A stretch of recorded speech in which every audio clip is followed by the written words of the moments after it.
Loan से आप गाड़ी ले लोगे, लोन से बंगला ले लोगे, लोन से आप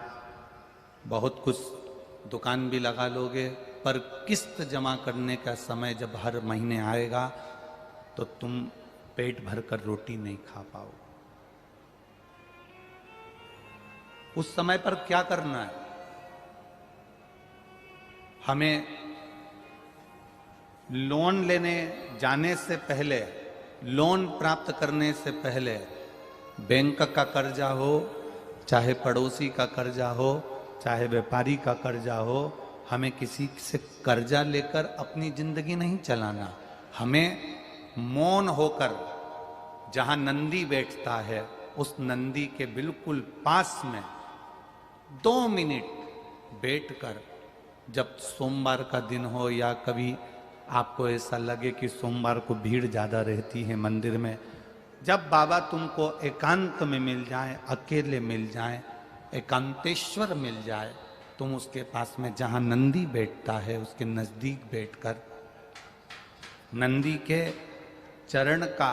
स्पर्श अपने हाथों से करते हुए, जैसे नंदी महादेव का दर्शन करता है, वैसा दर्शन जिस दिन आप दिल से मौन रहकर महादेव का करना प्रारंभ कर दोगे, आपको लोन की जरूरत नहीं पड़ेगी, मौन में सब कुछ प्राप्त हो जाएगा।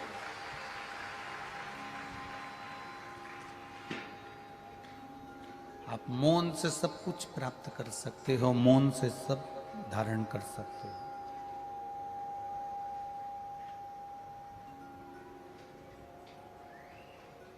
नंदीश्वर के केवल चरणारविंद का स्पर्श कर कर भी हम अगर देवादिदेव महादेव का दर्शन कर रहे हैं, शिवलिंग का दर्शन कर रहे हैं, तो उसमें सुख है हमारा, उसमें आनंद है हमारा। नाम से रहो, कथा सुनो, भोजन करो, सब व्यवस्था तू देगा तो मैं कर सकता हूं। मेरी सामर्थ्यता नहीं है बाबा कि मैं कुछ कर सकूं, तू देगा तो सब। आज जितने लोग टीवी पर कथा सुन रहे हो, जितने मोबाइल पर कथा सुन रहे हो और जितने इस पंडाल में कथा सुन रहे हो, आज से नियम ले लेना कि कर्जा नहीं लूंगी, कर्जा नहीं लूंगा, फसल है कर्जा नहीं लूंगा, शादी है कर्जा नहीं लूंगा, कर्जे में नहीं मरूंगा, मौन रहकर बाबा से दिल की बात कहूंगा कि बेटी की शादी है, तुझे करना है तो वो लेकर आएगा और शादी कर कर जाएगा। दुनिया से लोगे तो उनको लौटाना पड़ेगा, पर मेरे काल अधिपति से लोगे तो उसको कभी लौटाना नहीं पड़ेगा, वो खुश होकर देवी देगा। उसकी भजन में बल बढ़ाओ। जहां नंदी बैठा है शिव मंदिर के सम्मुख में, शंकर भगवान के सामने, उस नंदी के पास में जिस समय पर आपको समय मिल जाए और आपका दिल लगे कि आज मैं बहुत दुखी हूं, मैं बहुत कष्ट में हूं, मेरे जीवन में बहुत कष्ट चल रहा है, जीवन में बहुत तकलीफ चल रही,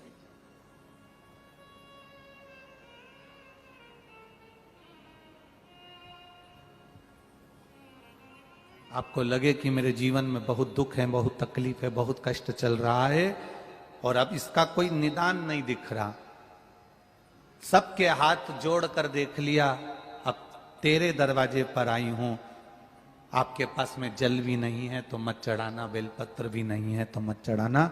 फूल भी नहीं है मत चढ़ाना। आप तो उस नंदी के पास में बैठकर अपना हाथ उसके चरण को पकड़ते हुए, मेरे महादेव का दर्शन करते हुए, बस उससे दिल से बोल देना कि अब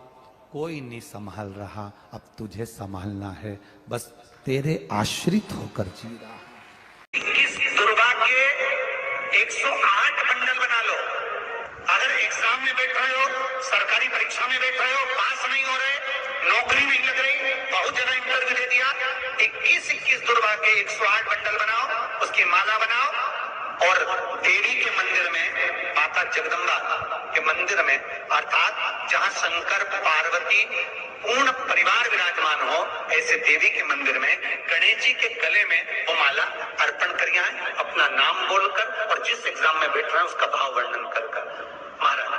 और वहीं से एक पुष्प लेकर अपने कमरे में जहां पढ़ते हो, कांच की प्लेट में उस फूल को रख दीजिए और दूसरे दिन एग्जाम के लिए चले जाइए, आपको उसका फल अवश्य मिलेगा, अवश्य आप उसमें उत्तीर्ण होंगे, फल प्राप्त होगा।